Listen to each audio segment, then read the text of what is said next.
morning. Welcome to the live in-person and live Zoom worship service of the Unitarian Universalist Church of Riverside. Mahalo. Wow. Our opening hymn this morning is 300 with Heart and Mind from the Gray Hymnal. Feel free to sing as the Spirit moves you, or you just follow along and enjoy the music. Please stand in body or spirit and join us in singing hymn 300.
Thank you for joining us here in person, and thank you for joining us remotely by Zoom, where we will continue live streaming and posting these services on our YouTube channel for our virtual attendees.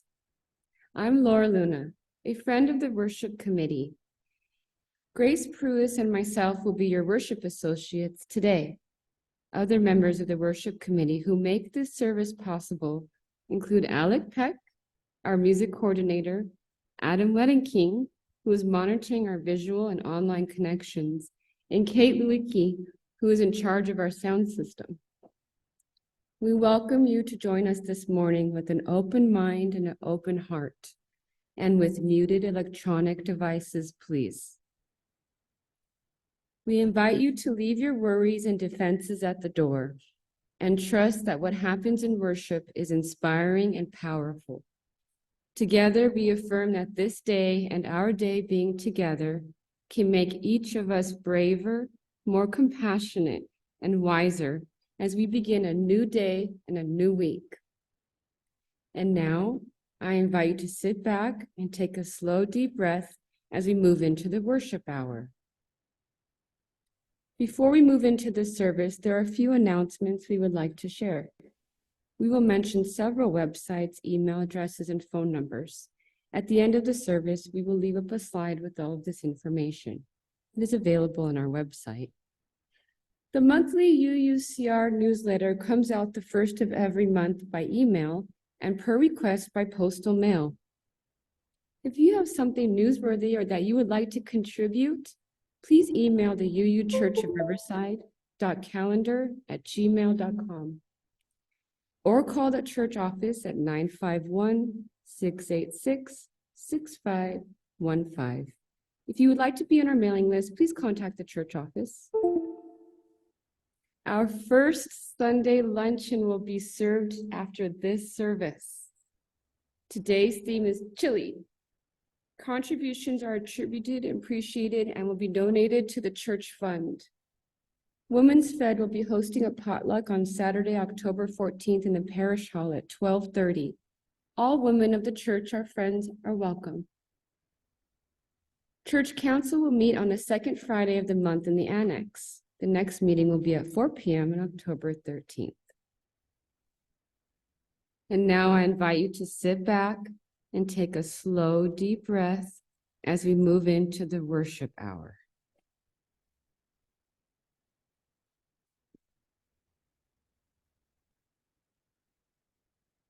You are welcome to read with me the 8th principle of the UUA. We, the member congregations of the Unitarian Universalist Association, convent to reform and promote journeying towards spiritual wholeness by working to build a diverse, multicultural, beloved community by our actions. That accountability dismantle racism and other oppressions in ourselves and our institutions.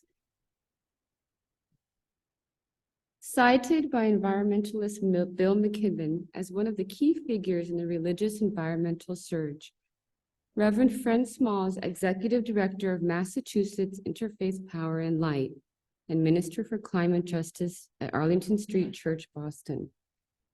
A Unitarian Universalist Parish minister for nearly 2 decades, Fred is also a singer-songwriter and environmental lawyer.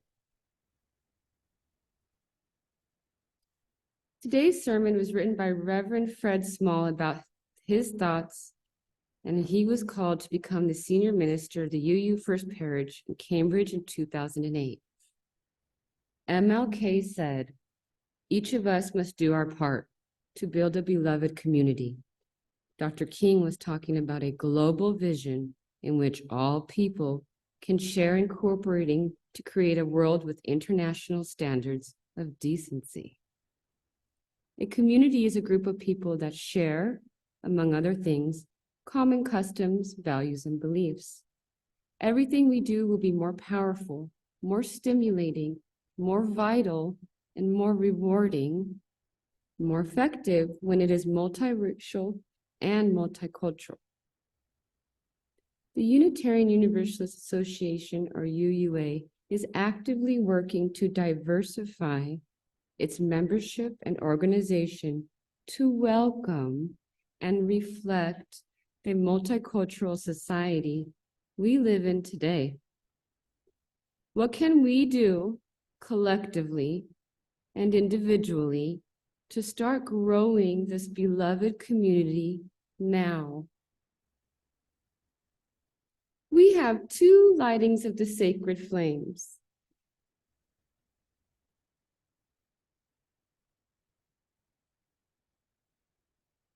The first is the occupied Indigenous peoples' remembrance candle.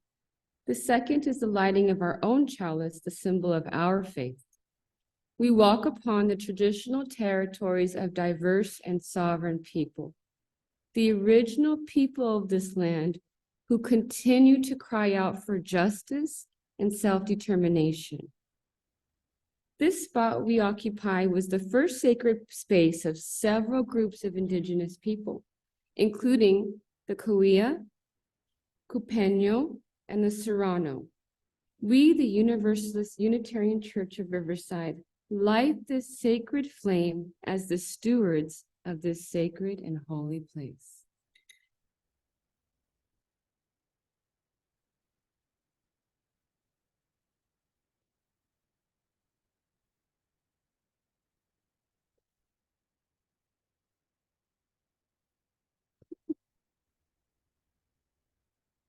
We are blessed with a space and opportunity to strive to live out our common principles, to bring justice, equity, and compassion to our daily lives, to resist all that threatens the earth and her people, and to be part of a world community with peace, liberty, and justice for all. Let these thoughts carry us forth as we journey and worship together. Today's reading for the child's lighting is a vision of Unitarian Universalism in a multicultural world by the UAA Leadership Council. With humility and courage, born of our history, we are called as Unitarian Universalists to build the beloved community, where all souls are welcome as blessings and the human family lives whole and reconciled. With this vision in our hearts and minds, we light our chalice.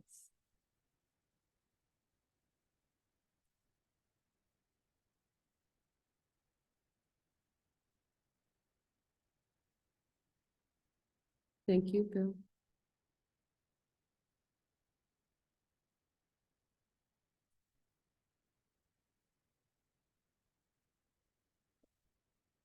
We have a tradition at UUCR to welcome those who are visitors or perhaps returning after some time away.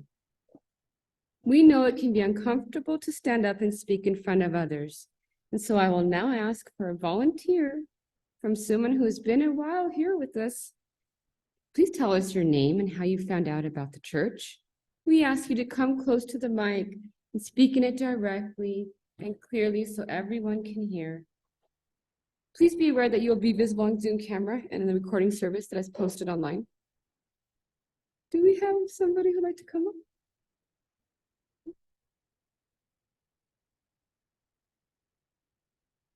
Good morning. Just like to introduce myself. My name is Greg Tabor and my wife is Robin. My parents would bring me to this church, so I grew up here. UU minister married us. We were very active in the early 2000s and left because unfortunately it felt like we weren't walking the walk that we were talking.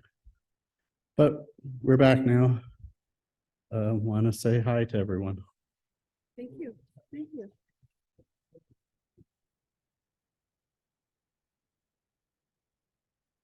That's how it's done. You may step forward and come to the mic and tell us your name and how long you've been here and how you found out about the church.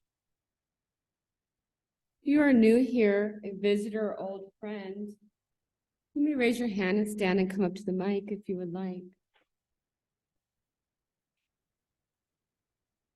If there's someone online who would like to introduce themselves, please raise your hand and we will call you by Zoom.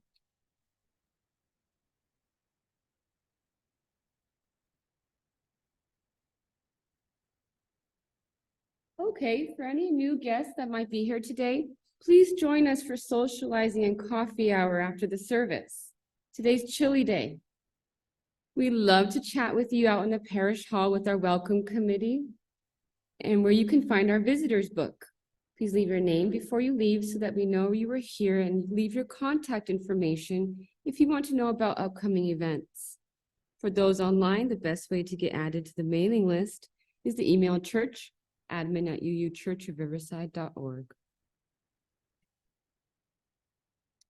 Joys and concerns. It is said that shared joy is a double joy, and shared sorrow is half sorrow.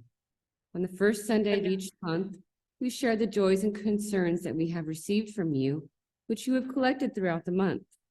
First, I'm going to read the joys and then the concerns that were given to us. Joy. Congratulations to Ren and Quinn on their marriage.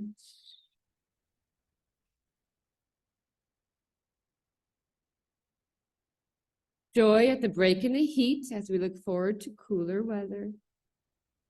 And joy for an afternoon at the beach during the weekend, the last weekend of summer. If there is anyone here in the sanctuary who would like to speak their joy or concern, please raise your hand and we will invite you to speak here at the microphone. Please. I think it's a joy that our church looks great. Apparently, we had our carpet cleaned last week, and we thank everybody who came in to make it a better looking place. Thank you.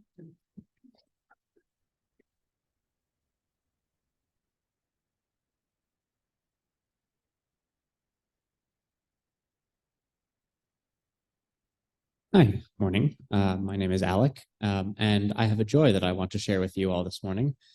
So for my job, I do physics research here at the university in Riverside, and I applied for a fellowship for money for 2 years to pay me as a graduate student, and they gave it to me. And so I now get to be a full-time graduate student working in my lab, and I don't have to be a TA to get paid for that. So that means I get to be all hands-on research all the time. So that's real exciting.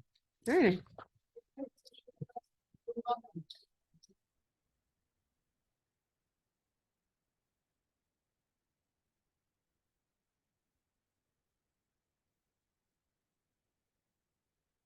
Still a bit of concern for those who are first responding around the world in Morocco, Greece, even New York. Here's hoping that the next time somebody says the global warming is just a theory, that they are extracted from the conversation and at least taught, no, that's not an idea that's going to be sold so easily anymore, that we can move on towards some form of action. So there's, during the 11th hour, the alarm finally goes off. So it's a beginning. And here's to the soul of people who keep responding by doing things like pushing cars out of the flood and taking care of people.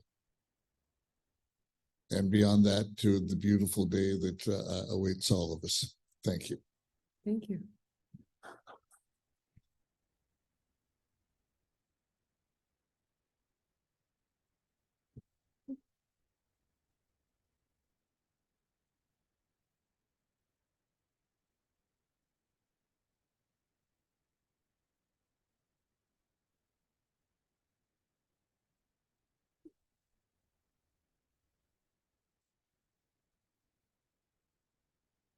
Thank you, Alec. I'm Kay Mowry, and my husband Dave and I have been members here. I think we joined in 2000, but anyway, we have been absent. I debated whether I should come up and when people were reintroducing themselves, but I'll do that now. We've been gone really all summer from the church. It's good to be back. It's good to be back with everybody. Tabors, welcome back. We certainly remember your name from when about the time we joined. But anyway, my husband has quite a bit of hearing loss, and I know that Kate and Alec recently went through and rejuvenated the hearing assistance system, and we appreciate that. And Dave's trying that out. So anyway, good to be here. Thank you.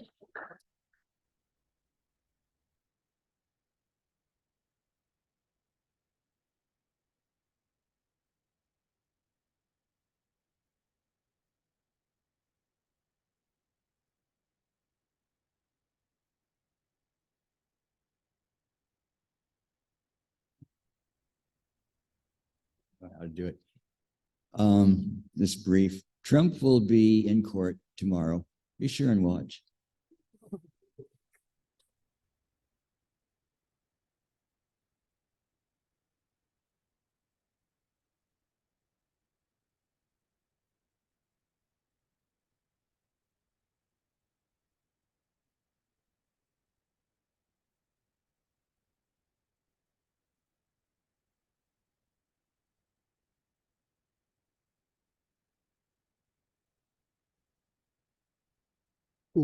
Well, good morning. It's good to be back.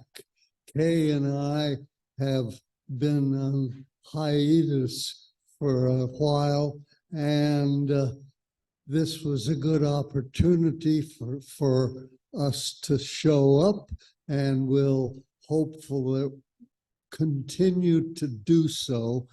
but a particular joy that we celebrated in August was our 60th wedding anniversary. 68, I should. We're edging up on 70 years. So if you are around a couple of years from now, and if we are around for a couple of years, we will happily celebrate the 7th year, but that isn't worth clapping right now. But maybe it's some time in the next 2 years, we will hit that too. So again, it's good to be here again. And we were very active in Green Sanctuary for a lot of years, and we just haven't been able to do the things we wanted to do. But it's great to greet you today, this morning. Thank you for being here.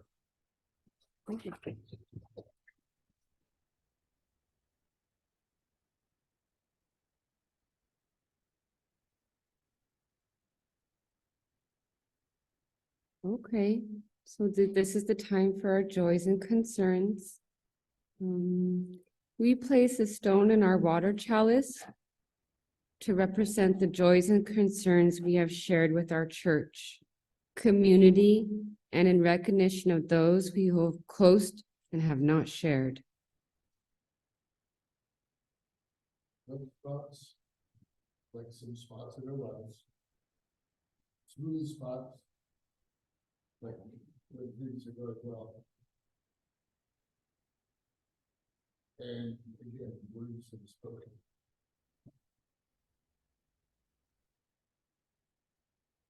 May we remember those who have spoken, those that have been named, and those we hold in silence in our hearts. We're going to sing now. Our hymn now is STLT 121. We Build a Land, from the gray hymnal. Feel free to sing as the Spirit moves you. Please stand in body and spirit and join us singing. 121, we'll build a land.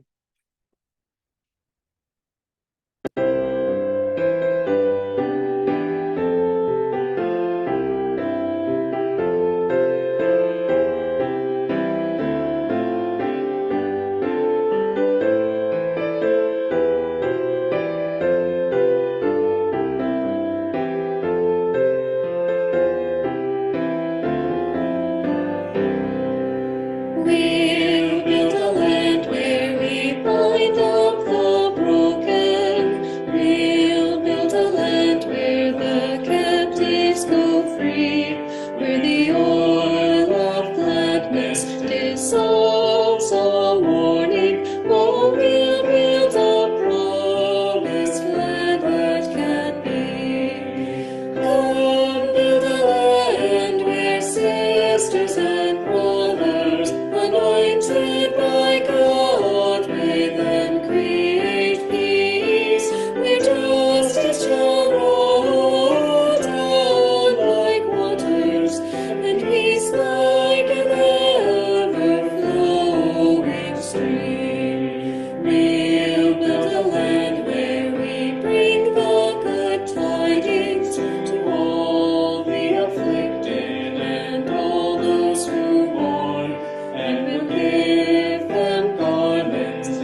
works of righteousness stand her people. Oh, come build the land, my people we seek. Come build a land where sisters and brothers, anointed by God, may then create peace, where justice shall roll down like waters, and peace like an ever-flowing stream.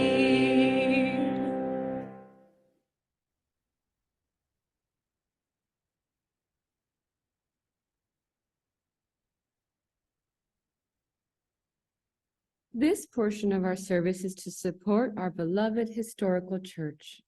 This can be accomplished in several ways. In addition to the weekly collection, you may send your checks to the church address, which is shown here. You may contribute by PayPal using the QR code, which is shown here, as well as on the church website and the newsletter. Stater Brothers Market gives our church a rebate on Stater Groceries cards, which we will have in church each Sunday. Amazon gift cards are also available. You get the full value, and the church also receives a percentage for free.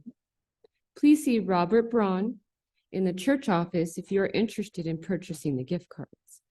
Please donate as the Spirit moves you by whatever method works for you. Thank you for your generosity, and to those who give of their time and their talent, thank you for your generous care and attention. To those who have joined us today, thank you for the gift of your presence. Will our ushers now please come forward to receive the collection? A bag will be passed around to collect food and hygiene products to be distributed to those in need.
Our next hymn is 402, From You I Receive. From the gray hymnal, please feel free to sing as the Spirit moves you. Please stand and body your spirit.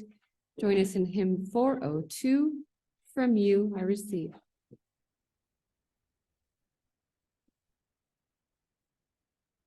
From you I receive, to you I give, together we share, from this we live. From you I receive, to you I give, together we share, from this we live. From you I receive, to you I give, together we share, and from this we live.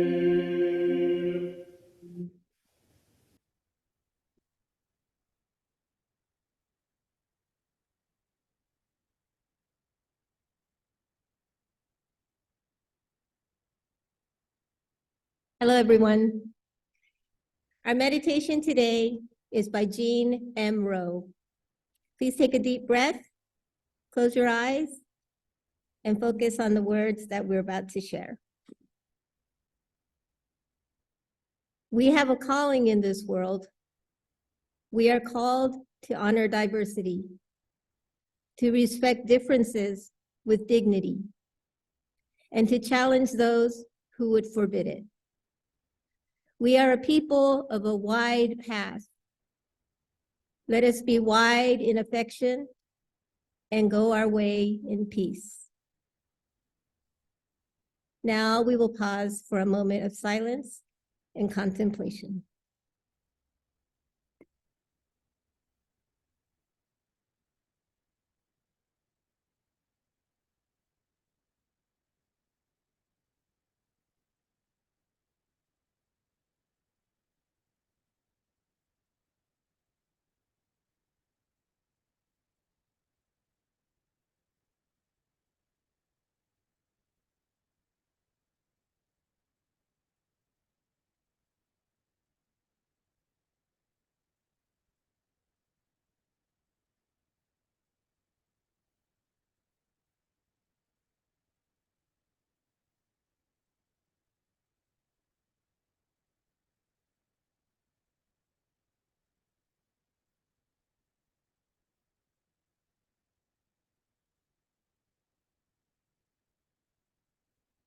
Now I would like to introduce Ren Mansour, reading the sermon, Building the Beloved Community by Rev Fred Small.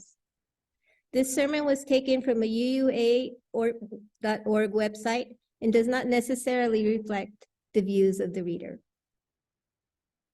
Ren.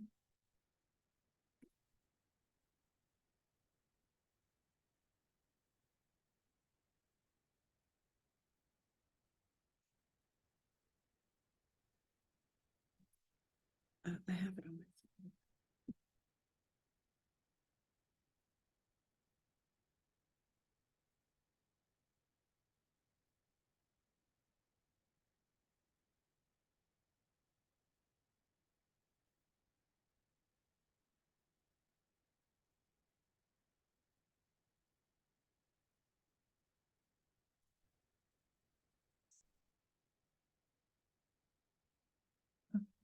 Good morning, everyone.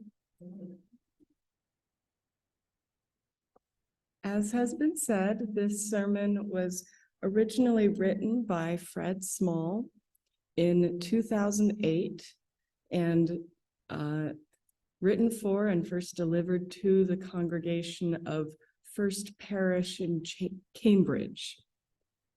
And now we're sharing it with you today.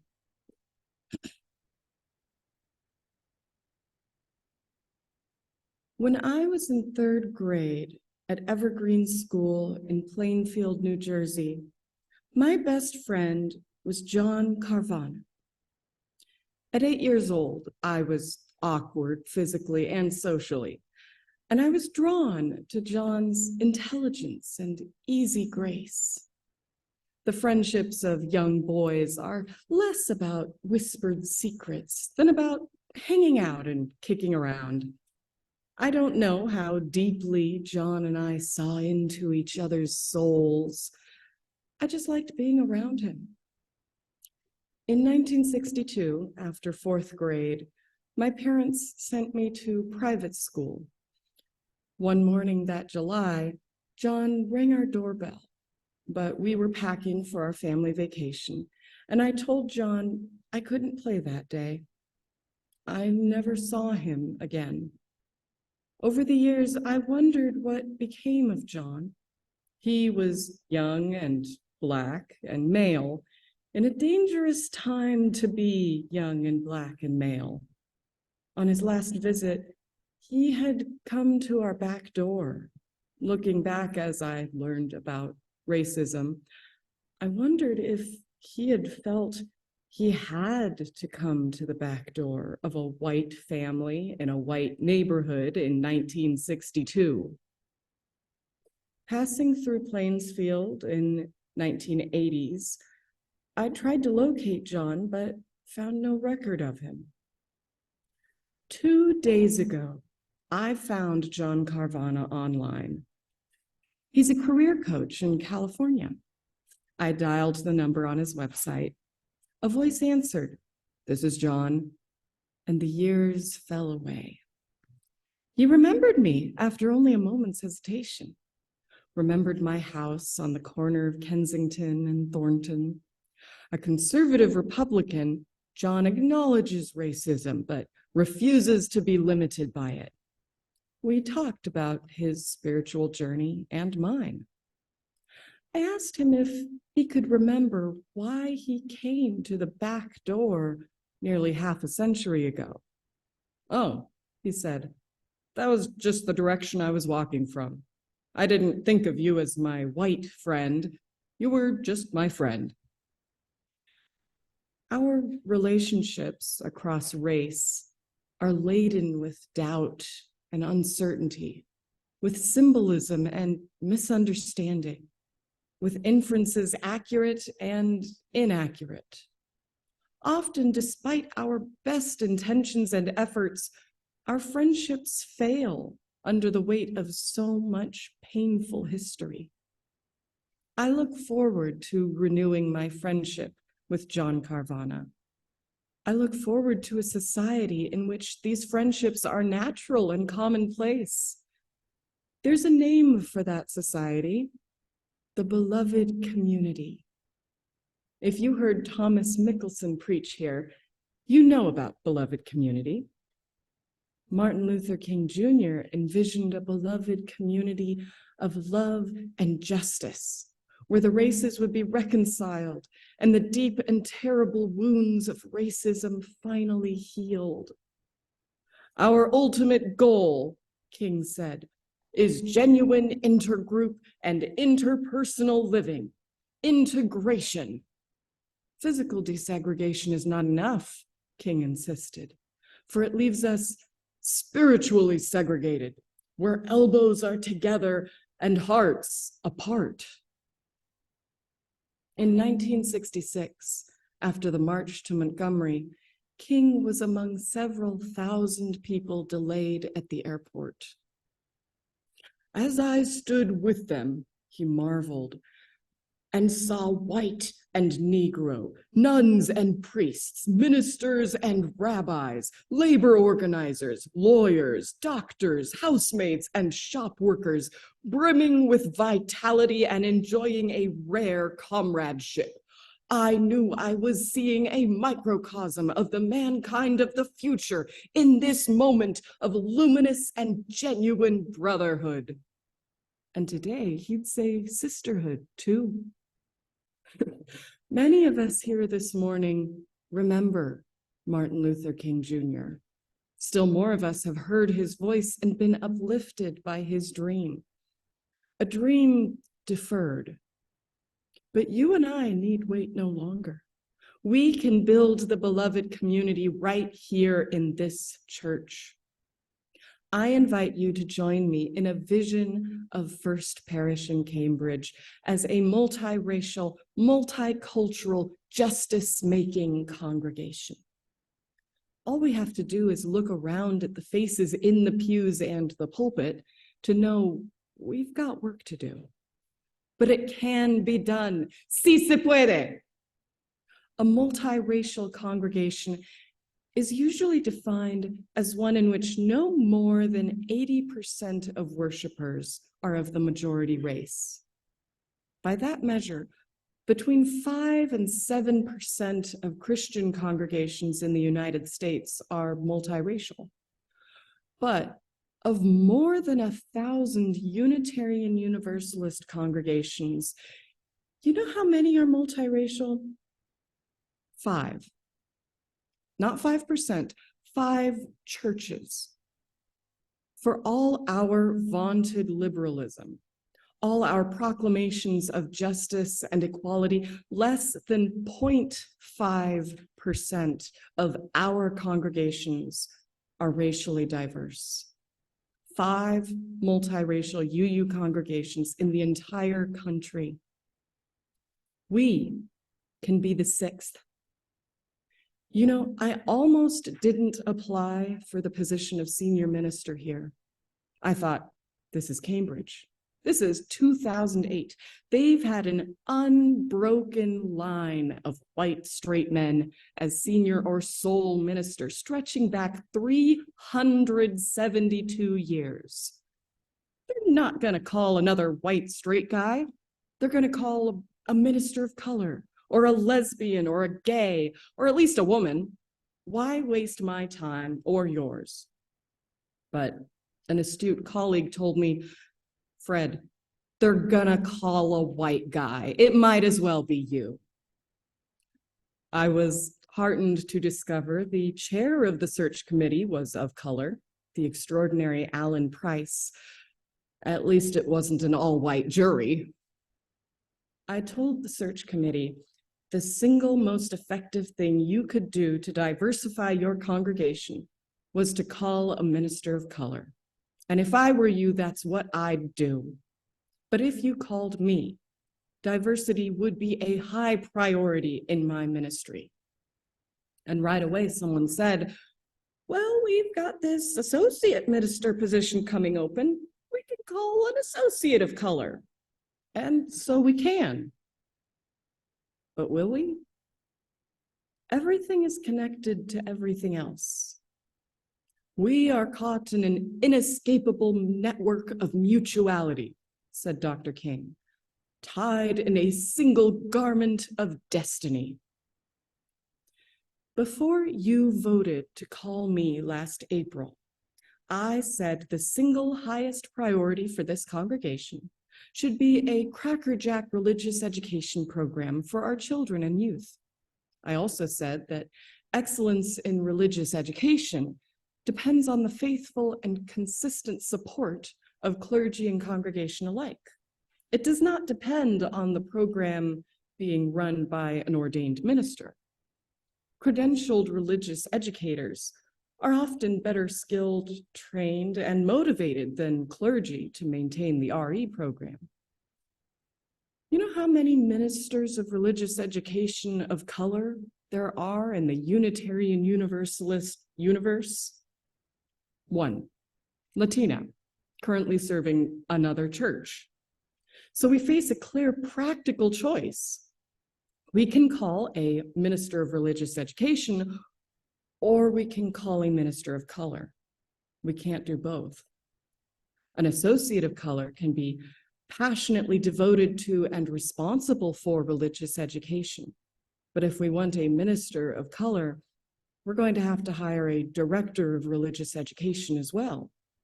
That'll cost money, though not as much as you might imagine. And if we call a minister of color, we have work to do, our own work of preparation, conversation, and transformation. Ministers of color have struggled in our overwhelmingly white congregations, not just in the bad old days when they were actively discouraged, but even today. Unitarian Universalists like to think, we've done the work, we welcome everybody, we affirm everyone's inherent worth and dignity. But the stereotypes reverberate in whispered questions actually heard in our churches. Will a minister of color really be smart enough to preach to our highly educated congregation? Won't she be too Christian for us? When a young minister of color hits bumps in the road, as every young minister does, the whispers grow louder. Skepticism and criticism take hold where faith and patience might otherwise prevail. The average length of service of Unitarian Universalist clergy to a congregation is 7 years. But for UU clergy of color, it's only 3 years. As President Sinkford points out, in just a few decades, we've moved from a handful of women clergy in our pulpits to a majority. For ministers of color, we've moved from a handful to a handful. It would be unfair and irresponsible for us to call a minister of color without intentional preparation on our part. It would be a setup for struggle and maybe failure. We can't just call a minister of color and ask him or her to carry the burden of diversifying and transforming our congregation. It's our work to do. At the reception of my installation last Sunday, one of our congregates approached Winifred Pert Harding, and demanded to know what she's doing about the potholes in the streets of Cambridge.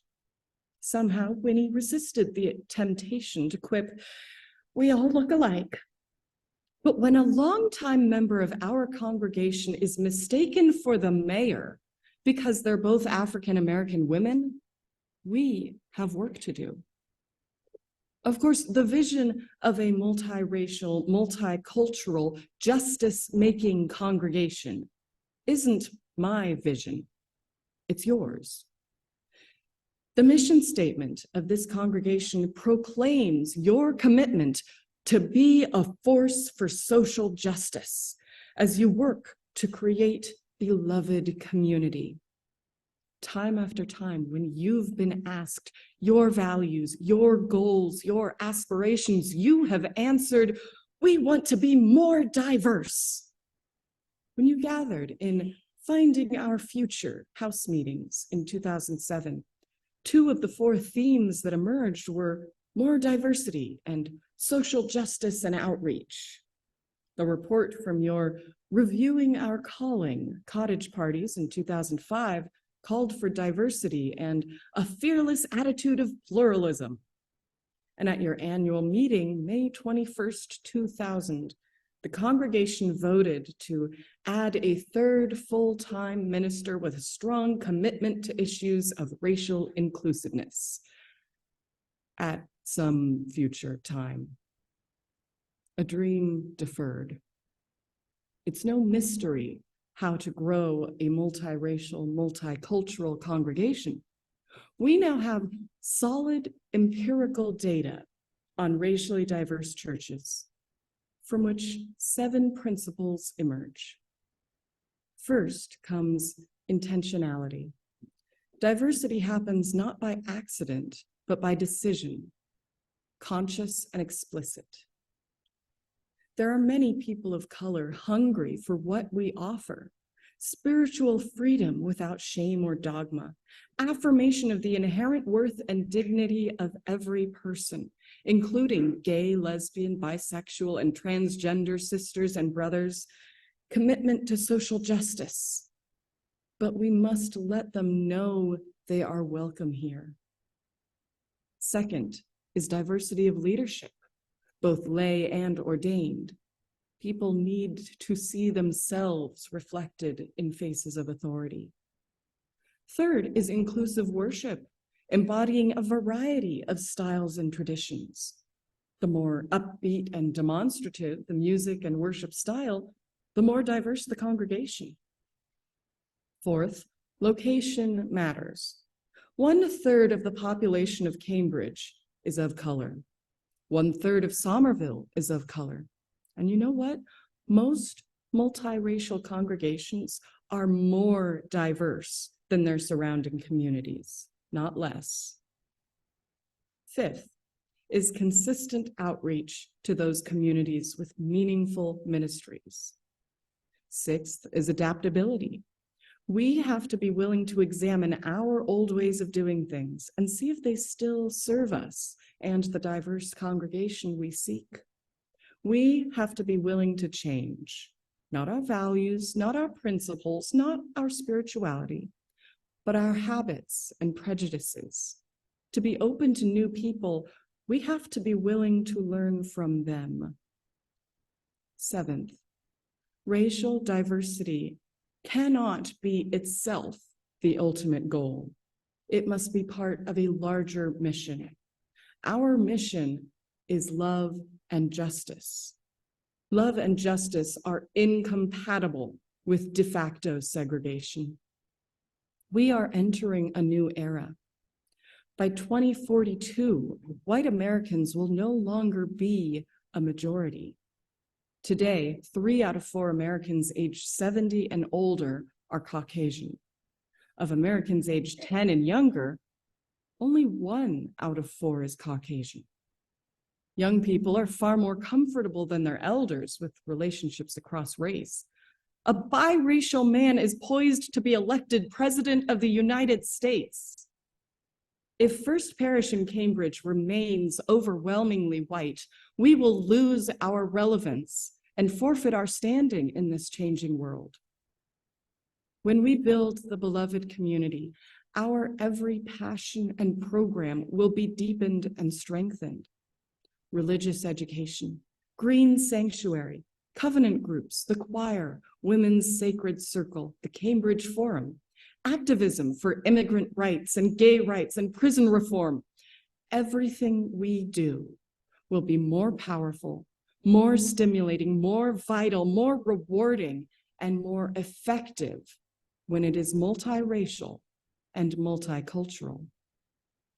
In the weeks and months ahead, I invite your ideas about strategies and steps toward the beloved community. Some we'll hear about this afternoon at our semi-annual meeting. When she was in her 20s, Ginger Ryan lived with friends on an old farm in the Hudson River Valley. None of them knew anything about vegetable gardening. They spent a lot of time turning over the soil, forming rows, and planning what and where to plant. But they really didn't know what to do next. One day when they were standing around the garden, the previous owner, an old Sicilian named Mr. Solari, dropped by. Ginger's friend Erica was playing the violin to encourage the soil. Mr. Solari laughed. "When are you going to plant? What are you waiting for?" He grabbed a package of corn seeds, dug his hands in the dirt, and planted the whole row, 3 seeds to each hole. When are we going to plant? What are we waiting for? A dream deferred awaits our hands and hearts. Let's dig our fingers into this fertile soil and grow the beloved community. Amen, Ashe, Shalom, blessed be.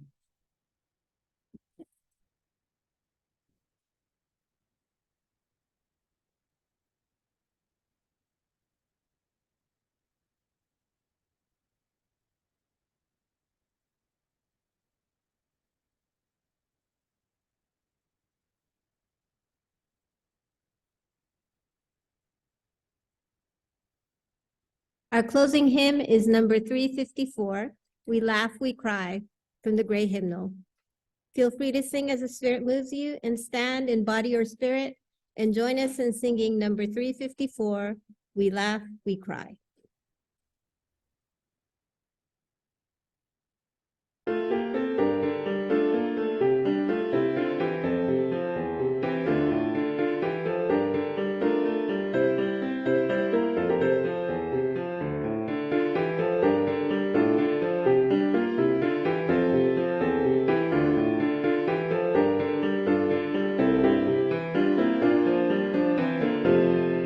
We laugh, we cry, we live, we die. We dance, we sing our song. We need to feel there's something here to which we can belong. We need to feel the freedom just to have some time alone.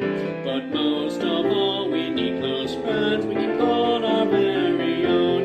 And we believe in life and in the strength of love.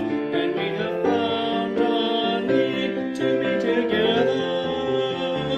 We have our hearts to give, we have our thoughts to receive, and we believe that sharing is an answer. A child is born among us and we feel a special glow. We see time's endless journey as we watch the baby grow. We thrill to hear imagination freely running wild, but dedicate our minds and hearts to the spirit of this child. And we believe in life and in the strength of love, and we have found our time to be together. And with the grace of age, we share the wonder of youth, and we believe that growing is an answer. Our lives are full of wonder, and our time is very brief. The death of one among us fills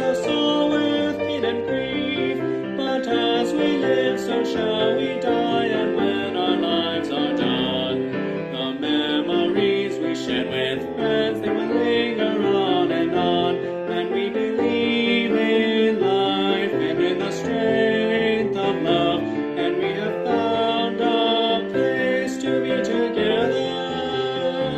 We have the right to grow, we have the gift to believe that peace within a living is an answer. We seek elusive answers to the questions of this life. We seek to put an end to all the waste of human strife. We search for truth, equality, and blessed peace of mind.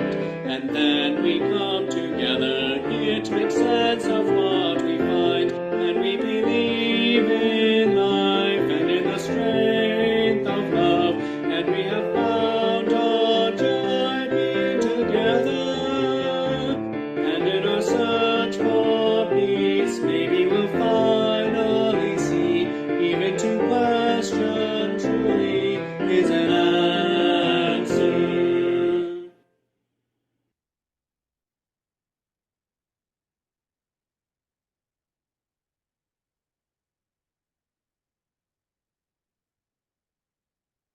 In every community, there is work to be done. In every nation, there are wounds to heal. In every heart, there is the power to do it. Namaste, amen, and blessed be. Thank you, Ren, for sharing your valuable time and the sermon reading with us this morning. It is sincerely appreciated, and we look forward to seeing you again. For those of you who would like to stay in the sanctuary for 10 to 15 minutes to share some discussion or observations from the service, please remain in the sanctuary or online.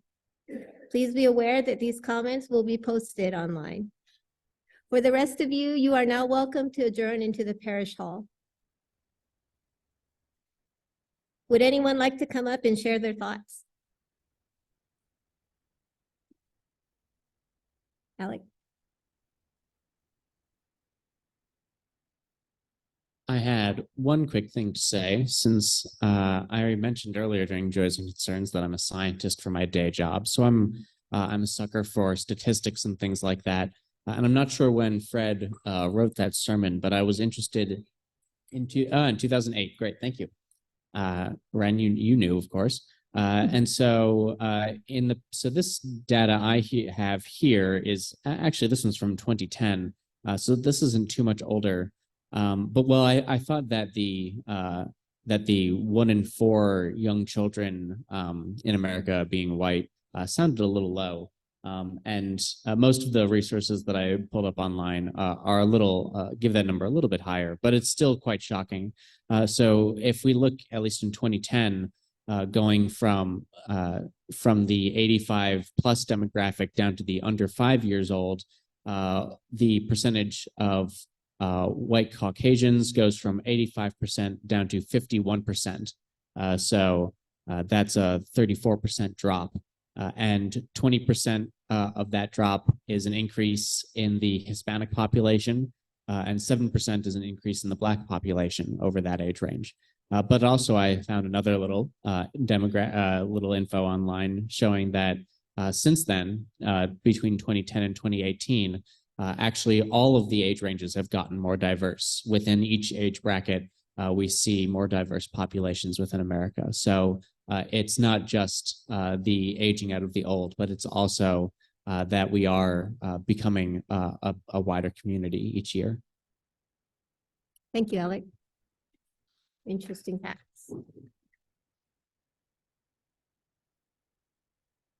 Adam? Yeah, this was a great sermon.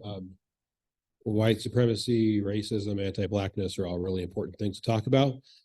Yesterday, I would recommend that everybody here who wants to get involved in that discussion contact Anti-Racist Riverside. You can go to antiracist.riverside.com. Yesterday, I took part in, actually the first time they've done it in person. They've done a few online, but the first one they've done in person called TRHT session, Truth, Racial Healing, and Transformation. And it's bringing community members together to discuss 5 questions.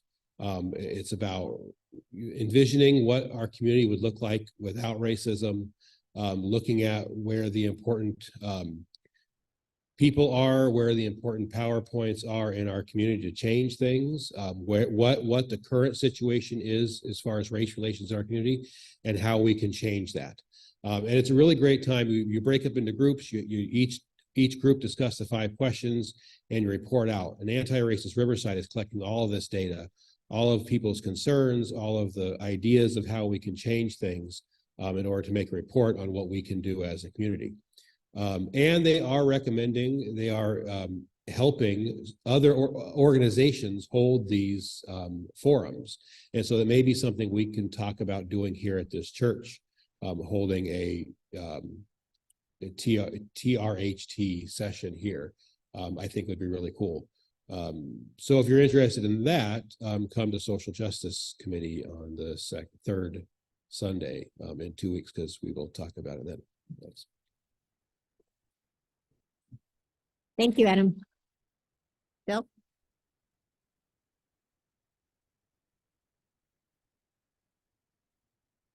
It was a really excellent sermon. Thank you very much. It's some of the things that we look at when there's a difference between Black community and Black congregations or white.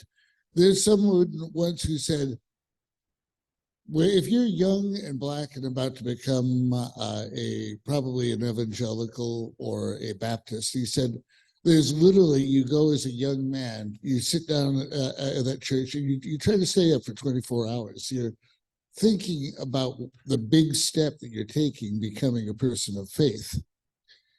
And they said, it's literally your standing vigil, almost like the old medieval knights used to do. You'd stand vigil, people would come up and give you heartfelt, their best advice for being a good human, and the way they saw it, that Christianity was the way to go on it. And I think that it shows in the music that we hear from the Black churches that we love so much, because it comes from a place of certainty that a bunch of Unitarians asking questions about, up to and including about what socks they're going to wear this morning.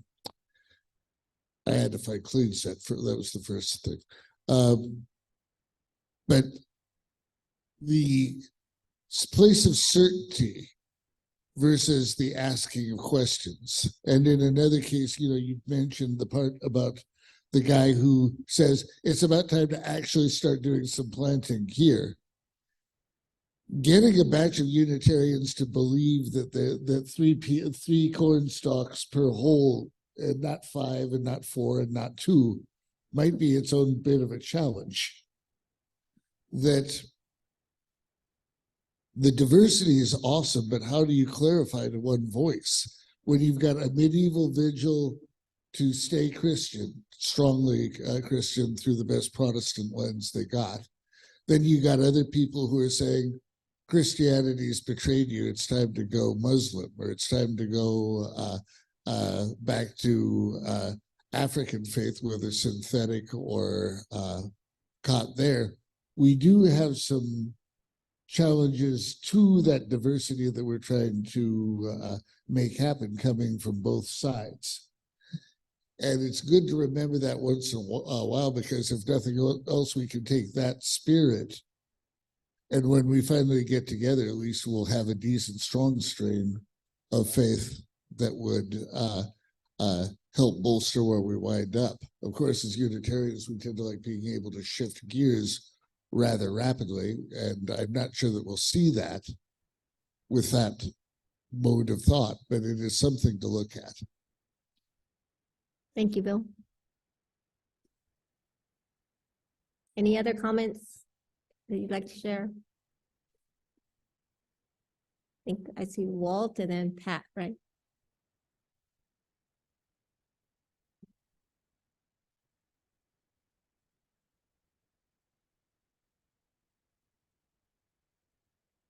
I just wanted to say something brief.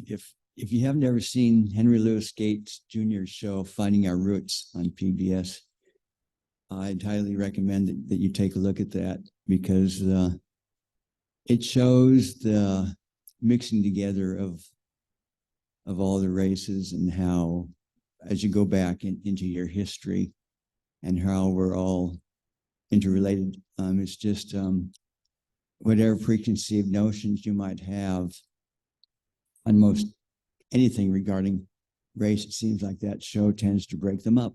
It's a wonderful program. Thank you. Thank you, Walt.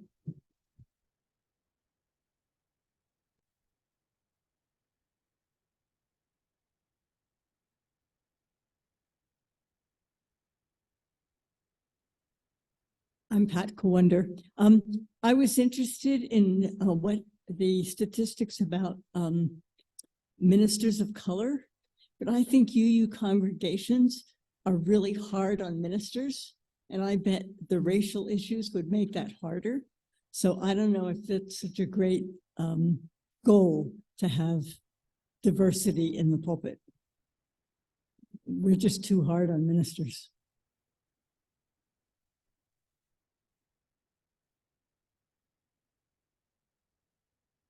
Anyone else would like to share? Yes. Okay, Pat, correct me if I'm wrong, but your comment was that the UU congregations are usually hard on their ministers, and that having a minister of color would make it even harder on that minister. Is that correct?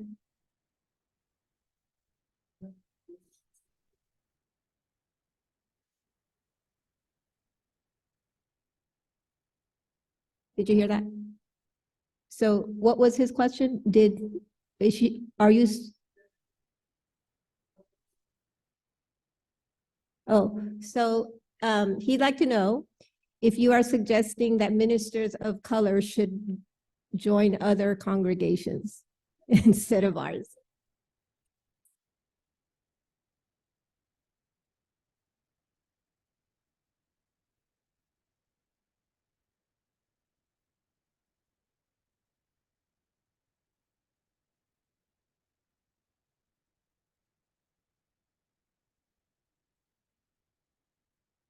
So Pat says she's not sure what the solution is, but she believes that ministers of color will face heavier challenges. Is that correct? So, okay, that can be a point for further discussion. Anyone else have any comments to share? Adam, is there anyone online who has any comments to share? No. Okay. Thank you, everyone, for sharing your thoughts and observations. And now, one more. Bill has one more.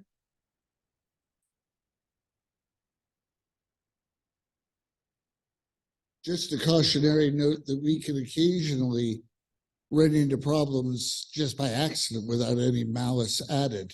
There was a case some years back, Latino gentleman, I believe his last name was Moreno. He was running the he was head of the Unitarians.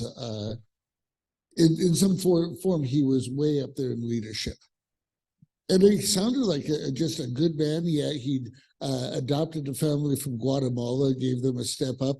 But the problem is that the leadership steps that they had, in many cases, people there weren't any steps to get to the leadership spots that would have gotten a person of color to get there. The replication system of how you got more ministers tended to go through sources that were tended to produce an awful lot of white applicants and almost no people of color.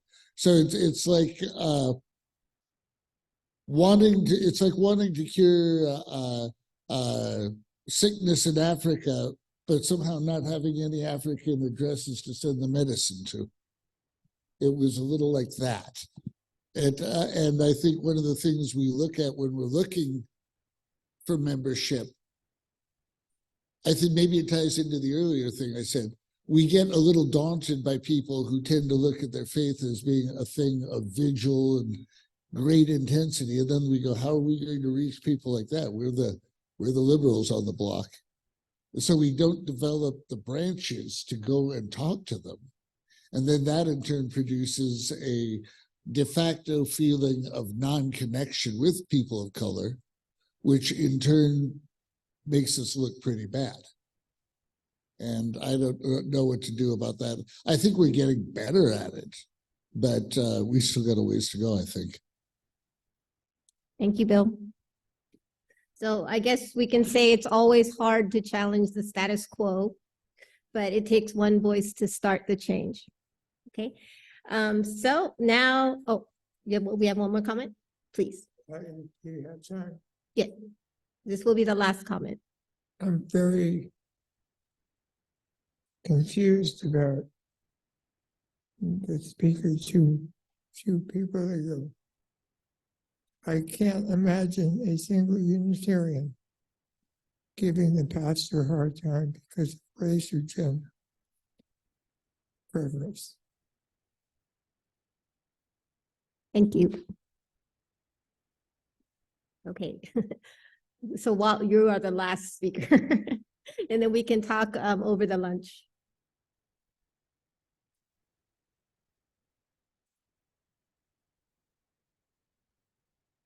Perhaps you saw that, I think it was some Irish Association gymnastics, where they purposely gave out, well, not purposely, they gave out mere participation awards to every one of the, I think there were 6th or 7th grade girls gymnasts, except the one who was African American. They purposely did not give a mere presentation award. And they refused to give it for, I think it's something like a year. It's been the news. If you monitor legitimate news, you know you've seen it.